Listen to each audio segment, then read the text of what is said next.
So welcome everyone to Simeo Expo 2022. And we have here Dr. Anuj Mubayi, who had a very interesting has a very interesting trajectory in his career. So he was in academics for more than 5+ years. He was in Arizona State University working with students, directing MTBI for several years. And now he is in industry. He worked in Precision here, where he was a health economist.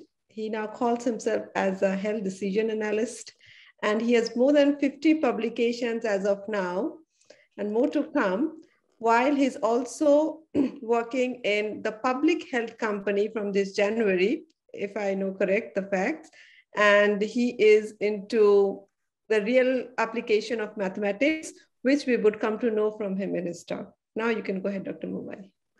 Thank you, Dr. Ghosh. Well, you have told my talk today. I was thinking of presenting my trajectory, the things that I've done and how I have done, types of projects. Well, there are a few more things that I can discuss. So let me share my screen. Can you all see my screen? Thank you, Deb.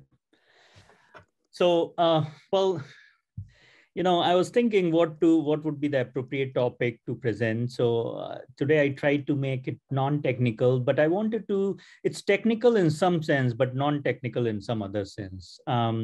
Technical in sense of how do you choose a research question? How do you go about working with different groups and so on and so forth, but non-technical probably in terms of mathematics. So as Aditi was saying, I'm at the Infectious Disease Forecasting team of a public health company. I'm also part of Illinois State University, where I'm a fellow. So what I plan to do today is talk about my professional trajectory. And I think I've learned many things through my professional trajectory. And there are a few things that I enjoyed a lot throughout the pathways. So it has been a random walk. It started from India. I'm originally from India, where I did my early education, Indian Institute of Technology, Kanpur. And then I came here for further studies and graduated with PhD from Arizona State University. Then I did a postdoc at Cleveland Clinic, Ohio, in infectious disease, followed by a global health postdoc in Case Western Reserve University.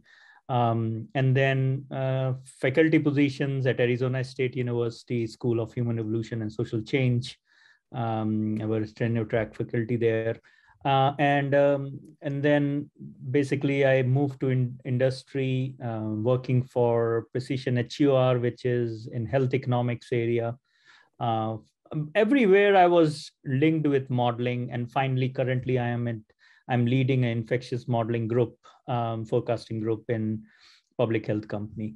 So this has been the path, a roller coaster in some sense, but amazing experience. I feel very lucky in that respect. And I want to talk about each one of them, to talk about what I did, how I did, and why it was so interesting. So first is my master's. It's from Indian Institute of Technology. It established in 1959. If some of you might not have known, it is actually a very unique structure. When it was established at that time, it was assisted from 9 leading institutions at that time in US, like Caltech, like MIT and Princeton, and so on and so forth. So it got direct assistance from it, both in terms of financial assistance as well as organization and leadership and management issues. So quite unique. So the educational system is very similar to what we have it in US.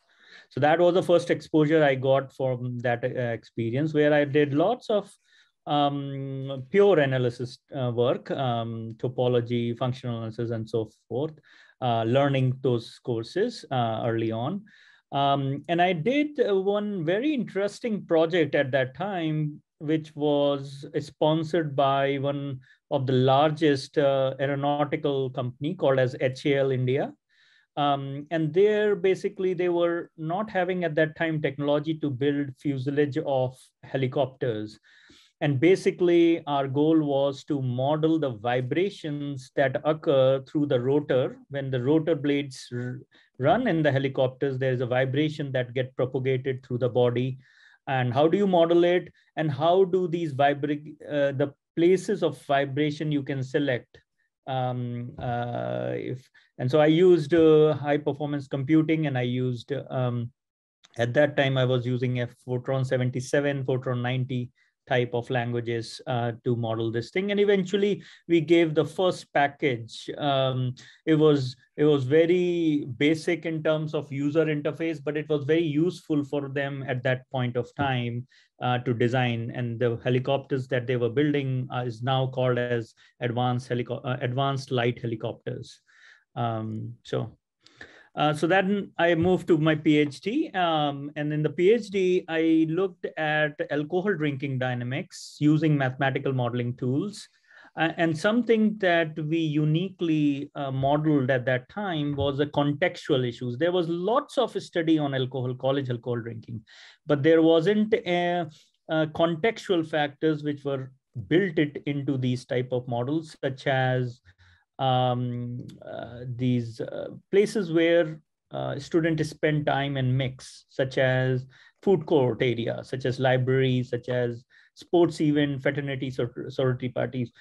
I mean, there are lots of alcohol drinking study by social scientists, but they are based on demographic structure, based on social economic structures, but not from the contextual structure. And that too, how does that impact the dynamics of the alcohol drinking in the college population?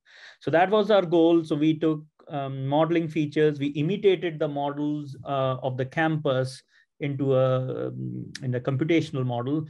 But again, this was one of the model, but there was other mathematical analysis behind the scene as well. Well, this was extended to multiple addiction behaviors, to cigarette use or cigarette smoking. And we actually carried out our first survey there, social surveys, and collected the data, which is not typical for a mathematical student to design the survey and collect the data to parameterize the model. So that was the interesting feature of that work that I did in my dissertation eventually. But at the same time, I was also working in neglected tropical disease. I was working with public health department in one of the state in India. This disease called as leishmaniasis. But it's a set of one of the disease. So my last decade of research has been on neglected tropical diseases, various aspects of it, how the host come into picture. But what is the neglected tropical disease? It's basically something which has been neglected for many decades, many decades, from many different angles. Why? Because it affects the poor communities, and pharmaceutical industries are not interested in it. There's a weak infrastructure in these developing countries. And they are persisting still on that. And they causes 90% of the burden in these places, by the way, but still not much attention given to these diseases. So there's less data. And when you model it, then you realize that how do you use that limited data for your own benefit, for modeling it. So basically, many of these neglected tropical diseases are called vector-borne disease. Vector-borne means something that our insect is causing it. It could be kissing bugs. It could be mosquito. It could be sandflies. Different disease pass through the different transmission process. This is the components that are involved in the mathematical models to design some of those features. So anyway, so these are the features that we incorporate in the models and look at what are each of the mechanisms play an important role. Not all the features, depending on the research questions, we try to understand through these transmission. The next place that I was part of was Cleveland Clinic, Ohio, Infectious Disease Department, which was my postdoc. There we looked into South African, it was almost maybe 10 years ago that we are talking about. there was a new thing that was coming to the market. It was not there in the market yet. It was called as PrEP, pre-exposure prophylaxis. It's just like a medicine that vulnerable populations for HIV takes it as a pill every day, so that this, if the infection comes, they already have a treatment and treatment can take care of it. The problem with HIV is there is a short window period after infection that people miss, usually because of social stigma or something like that. So PrEP was the purpose for it. So for example, some of the hospital workers sometimes by mistake gets infection from the patients, HIV infection. For them, it is very useful and it has been given for many years. But the problem with this pill, which is kind of a vaccination in some sense, I mean, vaccination is preventing you from getting infection, even though the infection get it. The problem with the PrEP is you are giving, it's made up of the same drugs as antiretroviral treatment, the treatment that is given to the patients. So if you give more drugs in the population, so PrEP, you are giving more and more people. You get immunity. Exactly. And you will lose the strength of the treatment that has been successfully developed over the last 60 years. And you don't want to do that. You don't want to fail your drugs. And so there is a trade-off here. What is the benefit of the PrEP by preventing the infection that you are getting versus what is the drug resistance cases, basically. So that is the trade-off we were studying, and it was supported by Bill and Melinda Gates Foundation and National Institute of Health. Amazing project. It was a massive project, first time working with clinicians. The model has gender, sexual activity levels, PrEP exposure, ART is the antiretroviral treatments, and different types of clinical aspects, which was designed. I mean, clinician wanted it, all the details in the models, but as a mathematician, you want to choose the minimal set of models so that mathematically you can analyze better. And anyway, so this was basically, the result was PrEP alone versus PrEP and ART together versus ART alone. So what causes the best benefit and how much of benefit can you quantify it? And so our platform was South African community, and because it has around 25% prevalence at that time, and now recently I'm not aware of how much is it, but definitely reduced it quite a lot. It has been very successful. PrEP has been very successful. And these results were used by WHO's from this paper that we work on. Next, we were working on global health issues at Case Western Reserve University, and I was part of a clinical trials in Papua New Guinea. And we were looking at lymphatic filariasis elimination in Papua New Guinea. It's a beautiful country, untouched. There's hardly people live there, and there's remote, there's no road, and it's amazing, full of wildlife, and amazing place to live in, although very dangerous also, because there is not much to do there. I mean, people don't get a lot of income there. So this was basically, we were modeling this thing. The goal was there's a lymphatic filariasis have been eliminated in Middle Eastern regions from many countries due to mass drug administration. In a mass, you give annual rounds of treatment to the community. But the problem with the treatment is you don't know how many years of the treatment you should run, right? So then we were brought as a modeler to decide on how many rounds of mass drug administration. This is like annual treatment level in a mass that you have to give in order to eliminate this disease from Papua New Guinea. So anyway, so that was this is called as elephantitis also. The patient looks like this, the one you are seeing on the screen.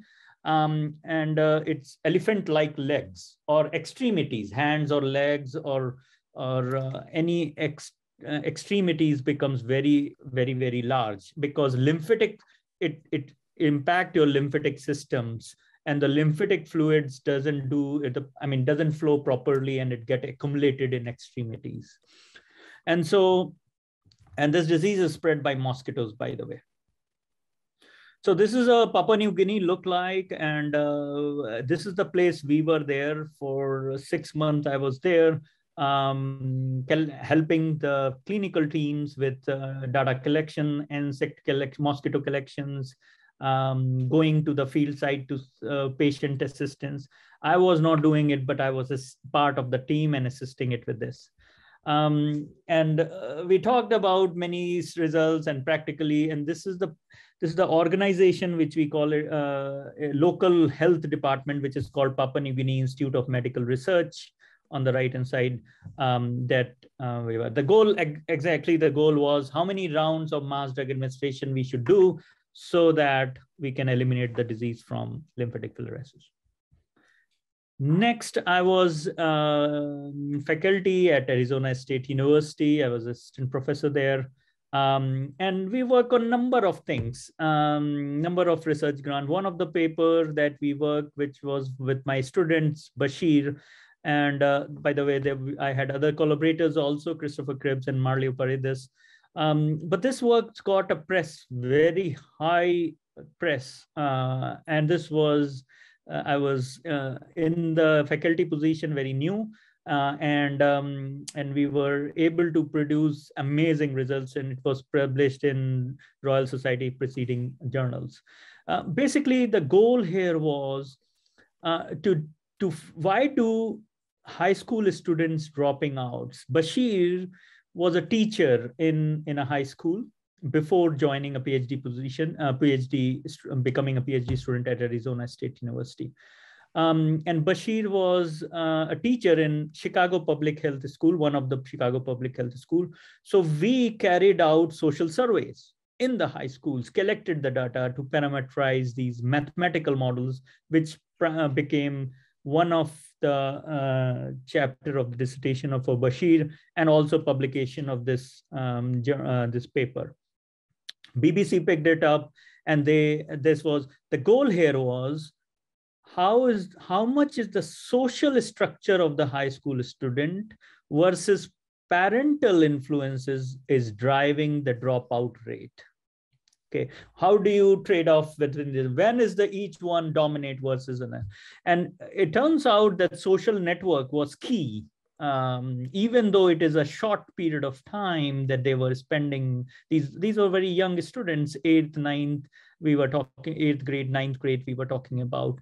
Actually middle school and high school both, not only high school, but so we were able to quantify the impact of parental guidance versus social peer influences versus teacher influences. And BBC wrote a beautiful article on that, by the way. Siam also picked up the news, and Siam also wrote an article on it. Then I also worked with this big group, which was studying infection in the airplanes. And this was, airplanes were cause of infection for many diseases in the past, like SARS-CoV-1 that happens in 2005. Then it was also H1N1 that was 2009. Then Ebola in 2015, and so on and so forth. So air infection has been a key in many diseases. So we were trying to study that aspect of it. The answer, you see, air infection is very, very unique. It doesn't happen during the air travel. You have to note that. Why? Because air circulation is very good.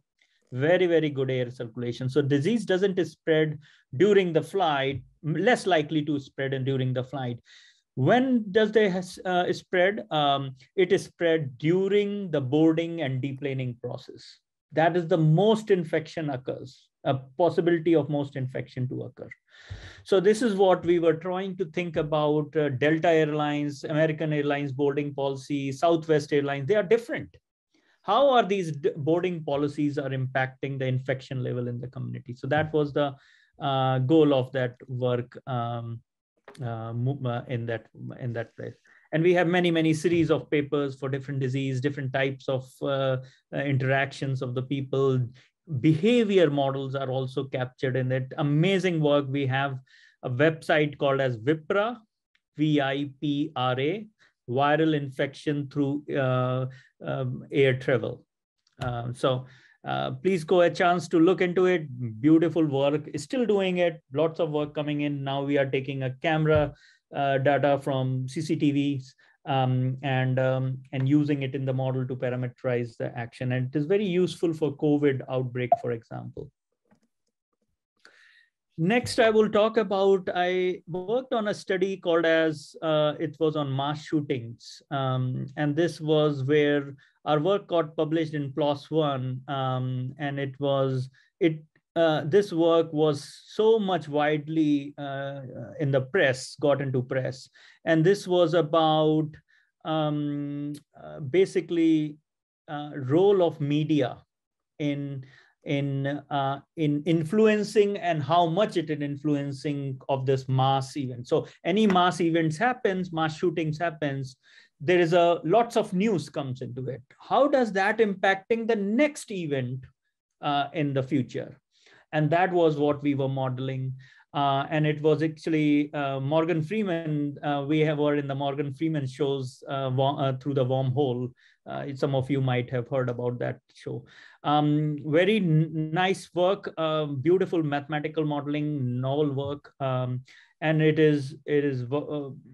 has made a huge impact of quantifying the media contagion process, which was the first time anyone has quantified. Our group did that work.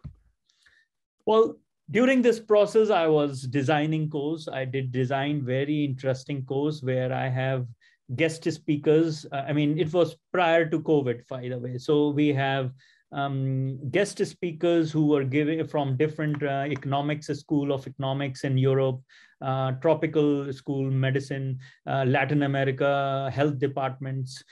And we were talking about modeling of neglected tropical disease. Many of the features of this course were very unique. Traditionally, it is not captured in the coursework. So there was like an expert talks. They were doing hands-on sessions, for example. I was a teacher instructor of that course, but there was many of these things that we carried out for different diseases. Next, I think I have a few minutes, Dr. Ghosh, like 1-2 minutes or almost.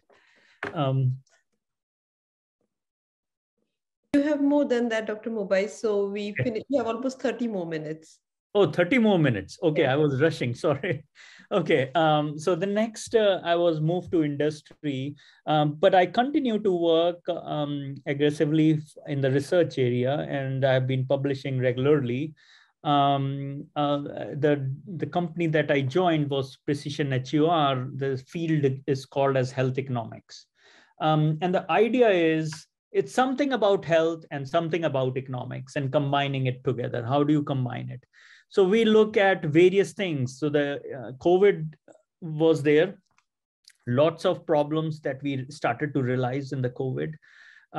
It was making, the industry was trying to make rapid diagnosis process, because if you don't diagnose, you don't know who is infected, who's not infected. So one of the tests, which is very well known, is a PCR test, and you kind of, but it takes a lot of time. It takes like 2 to 5 days. Initially, it was taking 5 days, week-long results to come back. And so the question there was, this company that we were working with, a pharmaceutical company, they have designed the rapid molecular test, rapid, which is 30 minutes long, and it's like for pregnancy that women use it just like that, very rapid. But the problem of that was it is less accurate as compared to PCR test, which is a gold standard in the field. And although it costs less, so there has to be a trade-off of the time versus effectiveness, right? So, so the question here, when we talk about health and economics, we want to capture the disease trend, but then we also want to capture the cost associated with whatever the intervention we are talking about. So for example, in this study, we were talking about diagnostic test. If you use rapid test versus if you use PCR test, the cost is different. Cost of implementing it in the populations are different. So we were trying to compare it with the PCR test, the cost of this rapid test. And we wanted to see, follow the trend of the COVID outbreak in the community. And then one time you do testing through PCR, and another time you do a testing with rapid molecular test. Which one is cost effective? So that was the idea for this one. And but remember, think about this. These rapid tests are very interesting. I mean, people will think, oh, this is very quick and we should do that. But see, if the case get missed through this rapid test, that case will think that I'm not having the disease and will go in the public and spread the secondary cases. So there is cost associated with secondary cases and also causing harm to the control efforts in general in the community. So that issues we incorporated, the compliance issues, sometimes the infection, because the hospitals were very overwhelmed initially. So we were requesting infected cases to stay home. So how many people stayed really home? So compliance issues are also there, if they follow guidelines or not follow. So there is also a secondary aspects associated with people who do not comply to the guidelines given by the health officials after getting tested. So there was this many issues that when you model these things, how do you take care of it and what is the cost?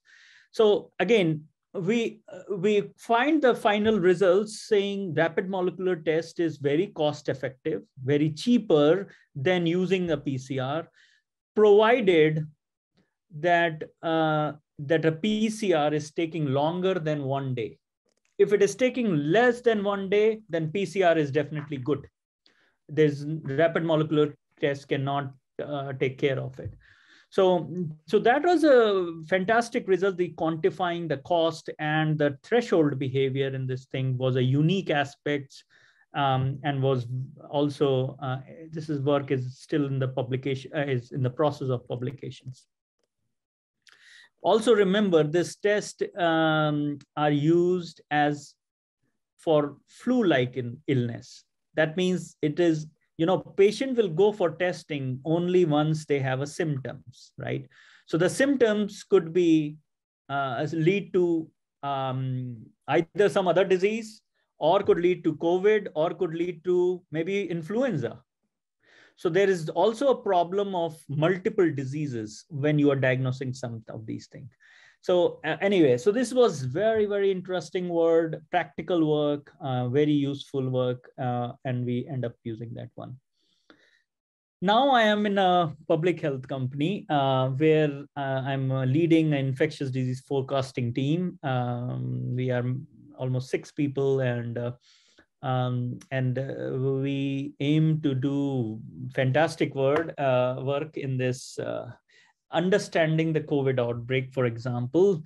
Well, when the COVID started, there was lots of things were happening. For example, interventions were happening. For examples, the cases were increasing, the strains are changing, lots of things were changing. So our job here in this company is to understand how people build models, how we design the models. So given a starting, and COVID is a beautiful example to capture this thing. So when you look in the trajectory, you see how is the modeling evolved over a period of time and why it evolved in the way it is evolved.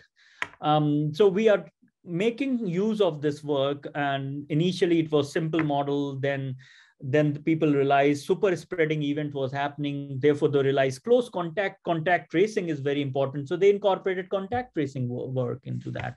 Then they realized social distancing, mask use, and all those things were very important. So that's become part of the modeling thing. And then finally, they record high mortality is happening. And therefore, the mortality started to come into the model very in a more structured manner. And then it was resource limited countries versus rich countries. Initially, it was only few handful of countries which were impacted, and slowly we were realizing how the models were getting sophisticated. So we aim to make a a system here so that we know where to use what type of model. By the way, initially, the two main models completely failed. For 6 months, we had a failed modeling system. For 6 months, starting January to summer of 2020, we did not, we were using models, but we were failing it. And the two models were University of Washington IHME model and Imperial College London. And IHME model was statistical time series model, and the model that Imperial College was using was an agent-based type of model, repurposed for the COVID. It was used for something else, and they were repurposing it for the COVID, and it was failing. And that was why they were failing, basically. So we try to collect those type of things in a model. These are basic ideas that we focus on. For example, when we model epidemics of the disease, in the first picture on the left, you see we model as SI model, simple, susceptible, infected. It gives the trend like logistic type curve. But if we include the recovered compartment, we get a peak here. But if we add a birth and death, we get damped oscillations. Now, why I'm showing this thing? The reason I'm showing this thing is because this has a backward understanding. So nowadays, we are trying to model looking at the real outbreaks, Lear count of data, and coming backward to think about which model to use, right? And this is a beautiful picture that guides us what models to use. Now, these are just toy examples, but this is the idea behind even the complex models that we are trying to focus on. Also, we were talking about if we could identify threshold aspects, and this tipping point is a beautiful book by Malcolm Gladwell, and there is a book, this is an old book, I think, but we wrote a paper, book chapter, Dr. Ghosh, Aditi Ghosh, who's a moderator today, and me, which is in publication right now. It's a real life example. If you would like to give it to your student to read, we would strongly advise it. You will really enjoy it. And it is along the same lines that tipping, by the way, Malcolm Gladwell was not a mathematician. He was just a beautiful writer. He used the real life examples to define what is tipping point happen, why things happen. And tipping point, for example, he was using examples of spring, what was it called? Arab Spring, for example. It was an violent, which happened as one of the small thing in Tunisia, and it is spread like a wildfire in the whole Middle Eastern countries. Why did it happen that way? There was many of these small event has happens all the time, but it becomes that big. So there is a tip off that happens due to certain things. And that is what he is talking about. We are talking in our chapter, basically from a mathematical end, in a different example. We talk about in smoking behavior. We talk about crimes in Chicago from a mathematics behavior. We talk about ecological examples. A beautiful chapter. It is supposed to come out, I don't know when, but any week, any day it can come out. It is in the publication right now. So that is what we are also focusing on, the public health company, to conceptualize it, to make it as a black box that anyone can use it for future pandemic, for example. Another aspects that we are looking into it is how do you connect scales? So one of the problems that we realized in COVID was the scale. The system was not talking to each other. There was many data sets, but they don't have this flow. And the reason they didn't have, because of different things, the infrastructure was not there. That is one thing, which as a modeler, I cannot do. But suppose the infrastructure is there, then how is these scales? One is, so what do I mean by scale? Let me talk about that first. Scale could be many different things. Scale could be size. It could be, for example, when we talk about clinical aspect inside the body, things happens inside, we give the treatment, cell interact with the treatments, and so on and so forth. virus interacts inside the body. But then there is an impact of that in a social communities, and the social community quickly impact the global community. So the data collected at a different level has a different importance. But the question here is the multi-scale problems or multi-scale analysis is a big topic in mathematical sciences. And that is what we are focusing on, using a clinical data to epidemiological data to ecological, physiological data. Interventions aspects is a human behavior aspects, which is imposed onto the natural sets of data. To satellite data, we are using satellite data. We are using telephones. We use lots of apps. So this tracks you all, all of us, and that's the data we are using to give more signal to our system to understand what is the important, when is the each one of the data sources useful in a modeling world. So where do we go from here, by the way? Well, the future is changing for modeling world. And I think we need to change as a mentor, as a student, to our students, new generation of scientists in a different way. The problems of today world, for example, I remember I teaching calculus course in my class, and I was using physics problems because those were the examples in that calculus book. Well, now there are beautiful more examples which are cutting edge which is meant for today.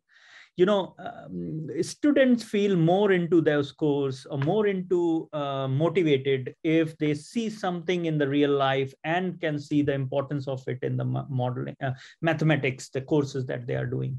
So, for example, Google used to be a software company, but not anymore. It's a healthcare company now. Apple, the same thing. I mean, you may be knowing that as a software IT company, but it is not. Actually, it is mainly now becoming like a portable devices. They are using medical devices, mining symptoms. They are doing lots of things which are, have you heard of Wordly, by the way? Wordly is a Google branch of healthcare, by the way. So the reason I'm saying this thing is that, these tech company can teach us many things, the trends, and where is the new generations of scientists needs the technical skills in. So there is also recently there is a test came out for cancer surveillance and detections. It's called Galeria. It's a company called as Grail that has brought Galeria test. Why I'm talking about Galeria? It's diagnosis is a big issue for the cancer patients, very big. It's a very painful times for patients in cancer. But then if you don't diagnose them or misdiagnose them, it's a big issues in their life. And Galeria is one of the tests that they came out, which can detect all to 50 different types of cancer. So, I mean, how good they are still, again, these are new innovations that they are talking about. But then who has studied its long-term dynamics impact in the populations? Nobody. So that's where our future project should look like as a mathematician. How do we design these future projects? How do we? There's a cell therapy that is came out, which is called CAR-T, CAR-T cell therapy. That's basically for cancer. It's basically train your immune system to kill the cancer cell, which has not been there before. So, so these are all new inventions in the field, and these are good modeling projects for students to work with, provided one is willing to invest time, mentors is willing to invest time and energy to learn a little bit about it. Now, social media data is becoming quite common in many respects. Of course, you need to mine some good informations for now. And how do you use in the models? I mean, we are using the social media. One of my friend says, he came to my house, he says, well, why don't you have this something like Google Siri? Google, there is something like Google, it's a voice activated many things in the house, right? So these data are getting collected in the cloud and it's being used for multiple things right now, for example, from the whole. So it is used for information, but it is also, some people are using it for misinformation, which is widely available in this thing. So how do you model that misinformation as well as misinformation propagating in it? So we wrote a chapter also on a modeling, and that is talks about that thing. How do we do that? Also rare disease are very common diseases, but hardly people model this. There is a drug came out recently called Zolexma. It cost $2.1 million for one dose. And it is given at the age of 3 or 4. Before that, it has to be given. If you don't give it before 3 or 4 years, the kids will never going to get benefit out of it. But it is a very expensive drugs and very, we don't know how effectively to use that thing. And why is it expensive? Can we reduce the expense of it by modeling it using mathematical models? WHO, every year, they talk about next decade of problems in hand. And I'm listing these 10 of them, which is, these are very important current treatment problems to look from a modeling community purpose. I know I'm almost towards my end. This is the bread and butter of lots of modeling that is happening in industries in a healthcare sector. These pictures explain all the models. So if you see, the y-axis is a healthcare productivity lifetime, or healthcare product lifetime. So after it get discovered, any product, whether it is diagnostic test, whether it is a treatment, whether it is something else, after, so horizontal axis is a product lifetime. One from the discovery to when some of the treatment become generic. That means there's no patent on it. You can reproduce for under the certain guidelines. So that's where the product life ends in some sense, because there's no benefit you are getting, industry is getting from that. Okay, so there is a 20 years patent period. So there is two curves here, which is talking about revenue to the company, and the cost is how much the company has to put in any of the product, right? So this goes, so if you see on the axis, there is from the 0, it is an early approval. If the company get approved, the product get approved by company, you start to get benefit. The company starts to get benefit, right? And the question is, every company wants to try to approve through the FDA early on. That's the goal. But they have to prove to the FDA that their drug is valuable. There's a value to the drug. I mean, value has a very specific meaning in the literature. It doesn't mean that you are causing, I mean, from medical perspective, it is beneficial. Not only that, it is cost effective also. If it is cost effective as well as it is medically effective, then you say the diagonal that we are showing is a value to the value is better, right? So that's the goal. And FDA doesn't approve anything until it crosses the guidelines of a value. No matter how good they are doing. If it is, for example, Zolexma is $2.1 million, it would have not come to the market if it would have been for, let's say, the disease like cancer. It is in the market because it is for the rare diseases, which is hardly, there are hardly any number of people. For cancer, this FDA will never approve a $2.1 million drug in the market. So there are different levels of mathematical modelings that is important in this curve. There is pharmacodynamics methods. That means you are talking about how the cell drug is impacting with the cells, with the targeting to the affected tissue, and so on. So there is a mathematical models go hand in hand, and it is continuous process of modeling. It is not, because once you imply in the population, there's more, the drugs also changes its behavior. okay, over a period of time. So the bottom line green things is pharmacodynamics. The next layer is a clinical trial aspects where pharmacological models are very important. And then the last layer is the company's perspective. The first two, the first one is how is the green layer is models for impact of the drug. How is the drug working? Second layer is how the drug, so first layer is a drug on the target or on the cell. The second layer is on the people. How is the drug impacting? Okay, and the final layer is the yellow layer is how is the drug is profitable for company and the value it is given. So there are different layers of modeling that we do. I'm writing a SIAM article on this. It will about to come in a week's time. SIAM is Society for Industrial and Applied Mathematics. I am a regular writer in that. So it is about to come.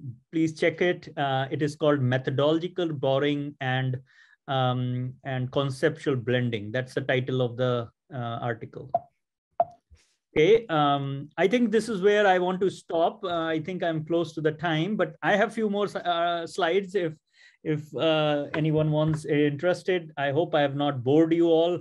I'm on the social media as well. I'm active on the social media. I also have a YouTube channel, so please feel free to join me at any of the podium. My website is also there. It's a fullname.com. So thank you to everyone and Dr. Ghosh for having me here.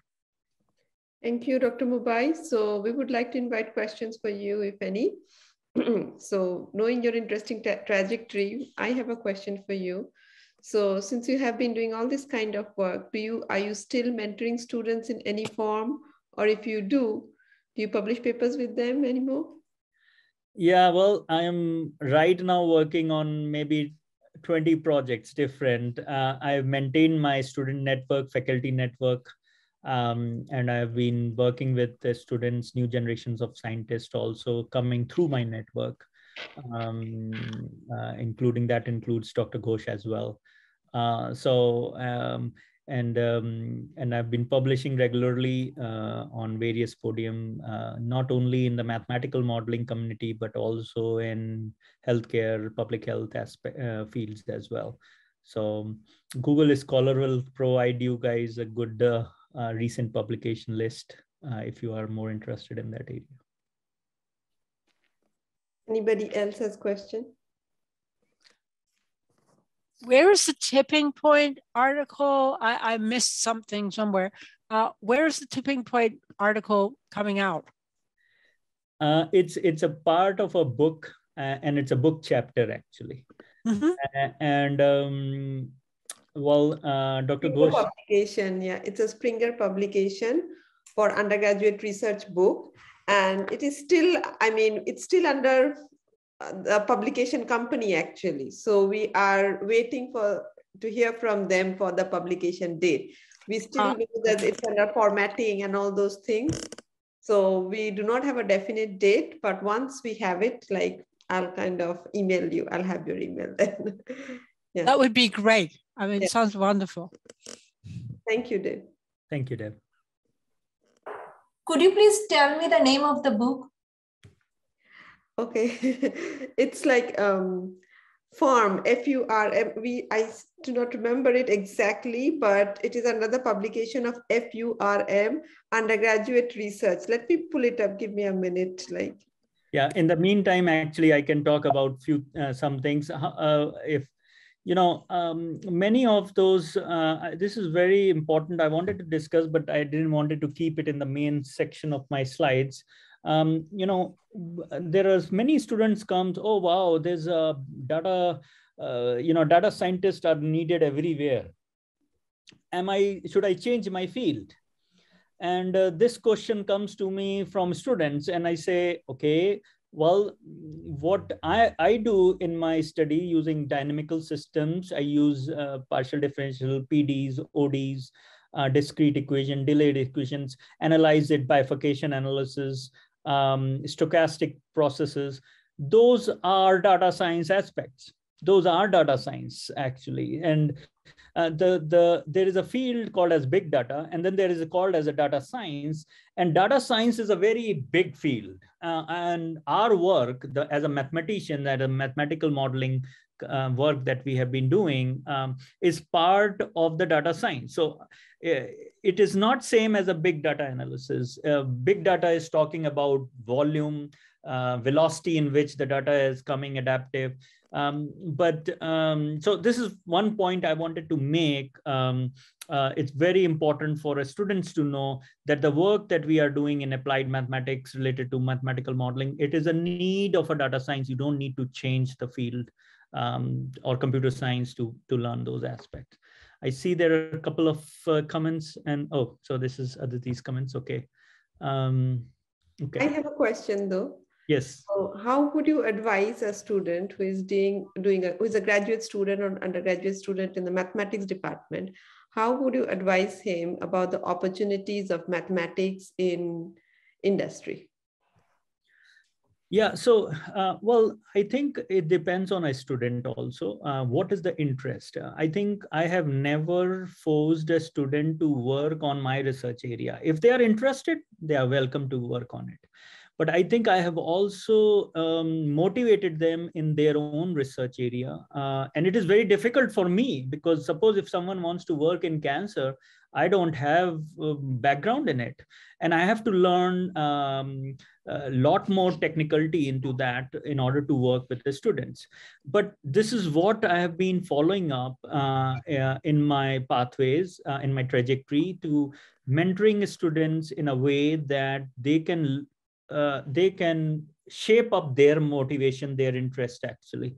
And so in industry, well, there is many different areas that people are working for with the models. Data science scientists are needed everywhere, like in finance sector, where they are building a models, mathematical model, the same model that we teach in the class, same model in finance sector. Of course, little bit you have to learn everywhere. There's no two environment which are same. So you have to learn, for example, some statistics is key. In today's world, some statistics is key. I think all students should know it. Just like my nephew, they are very young, 10 years old. They play with, they know everything in my cell phone. But when I was growing up, there wasn't any cell phone. So well, people in today's new generation, knowing computing is normal. It's like just like writing. Basically, it's must. Same way now, statistics has become very important, even though you are in a hardcore mathematical stream, and eventually at some point of time you want to go in the industry. Also, it is very important for a mathematical students, which we lagging behind in some of our students teaching is how do they communicate? Communication is a big issue to non-technical audience. If they can explain it to the non-technical audience, they understand very well the point there. These are very key issues for any industrial problem. So in industry, you don't use heavy duty bifurcation analysis. They use very simple work, but it has to come from a good communication. It has to come from an interdisciplinary tools, not necessarily only in your areas. You should be knowing the depth in the mathematics for sure, but then statistics, computing are key apart from communication. Thank you. Thank you, Dr. Mubayi. Do we have any other question before? Yeah, so over your several different projects, what kind of software did you use in your simulations and modeling perspective, right? The numerical aspects of it. Yeah, so well, as I was saying in one of the project, I started using 2 decades ago, more than 2 decades ago. I started with Fortran 77, then right. Fortran 90, then MATLAB, then C, C++. I used R, now using Python. Once we know one language, I think more than a software, important things is 2 things to know. There is a 2 basic class in computer science. Everyone should take it, according to me. One is called data structures. Data structures are very key. And the other one is called algorithm. These are basic courses in computer science. Sure. Those are two key courses. And once you understand those two things, no matter what language come to you, it will be a piece of cake. It's more or less about syntax afterwards, I guess. Right. Everything will be syntax, exactly, which will be not different. But you have to understand what is the meaning of the data structures and what is the usefulness of each of the data structures. All that we use in our computing softwares nowadays in industry is different type of data structure, manipulating different type of data structure, massaging it that. Sure. Can I ask a completely different question and much less technical? Sure. I was very interested in your dropping out of school study because you've probably seen this, was a study done at the U of A a few years ago by the business school, looking at which U of A students dropped out from first semester to second semester to sophomore year, which is a big deal at all of the schools. And basically they were doing, it's completely different. They were looking at CAT card swipes, ID card swipes, and looking at what showed up as correlating with staying in school. And it was largely having friends. And I've done this actually example several times with students, the mid-career students, particularly the parents in the audience, look at me as though, why do they need to do a study to know this? I mean, it was very well understood. And I'm sure it's right. My question is, did you find that your study got some traction in making any universities, any high schools make a difference? I mean, the question is, what are the policy implications from what I agree is a correct result? Well, this is a beautiful point you are making, Deb. And I think Bashir, who was my student and was a teacher in the high school in Chicago, one of the public school, he went on to implement because he was in the school. But typically, I mean, once he left the school, they did not follow up on that. I think it requires, where I was talking about communication. As a researchers also, we have to communicate our mathematical results in a different sense. So, or maybe there is a bureaucracy involved that they don't want to. I mean, Chicago public school is very underfunded in some sense. Some of this, and so there are lots of constraints rather than taking a new modeling study which they don't know. They have never used the modeling work before. And also, one of the interesting part of our work is the mechanistic model, the mechanisms at what time is impacting what. It's not like every time this is the same story, but if the conditions comes in a certain way, then you will see this behavior. And if these conditions come in that way, you will see the another behavior. And that's the beauty of the work. We are talking about bifurcation reasons, basically telling, dividing the parameter space, which has parental guidance, which has peer influence, which has teacher influence as a parameter space. And we are dividing into few sections of the parameter space. And we are telling what would be the behavior in each of the sections. Okay. Is the data publicly available? Which, Naima, you are talking about? Which data? Yes, I'm talking about the data which you published a paper with Bashir. Yes, it is all there in the journal website. It is there because this is a good point. The good journal, you publish it, they would need your data to verify that part. So it is there on the journal website. Thank you. Thank you. Yeah. Thank you, Dr. Mubayi. Do we have any other thing before we conclude this session today? Yeah, it was wonderful knowing from you all these things and your diverse work experiences and such an interesting career trajectory. I would like to hear more from you in future. Such interesting research talk. And thank you today for coming here and talking about all this interesting project. Thank you. It was my pleasure. And thank you, Deb and everyone else. So hoping to see you all sometime in other places. So thank you. Thank you. Thank you very, very much. Welcome.